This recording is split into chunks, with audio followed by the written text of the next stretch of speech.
So hello viewers, কেমন আছেন সবাই? আশা করি সবাই ভালো আছেন, কিন্তু আমি বেশি ভালো নেই। আমার ভালো না থাকার কারণ আপনারা দেখতেই পাচ্ছেন। 2-3 দিন ধরে খুব বৃষ্টি হচ্ছে। এই বৃষ্টিতে কবুতরগুলোকে খাবার দিতে পারছি না ঠিক মতো। কবুতরদেরও খুব কষ্ট হচ্ছে, কারণ ওরা ঠিক মতো খাবার পাচ্ছে না। এই বৃষ্টিতে কিভাবে খাবার দিব, কোথায় খাবার দিব বুঝতে পারছি না। তাই যখনই একটু বৃষ্টি কমছে তখনই তাদের খাবার দিচ্ছি আমি। ওরা বৃষ্টিতে ভিজে ভিজে খাবার খাচ্ছে, আসলে আমি বুঝতেই পারছি ওদের খুব কষ্ট হচ্ছে।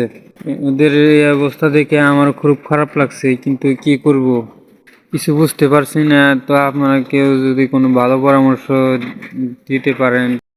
আমার তেমন ভিডিও করার ইচ্ছা ছিল না, তো বুঝতেই পারছেন কি করব বুঝতে পারছি না, তাই আপনাদের মাঝে শেয়ার করলাম। আর সবশেষে বলতে চাই যে ভিডিওটা দেখে যদি ভালো লাগে তাহলে আমাকে সুন্দর একটা পরামর্শ দিয়ে যাবেন।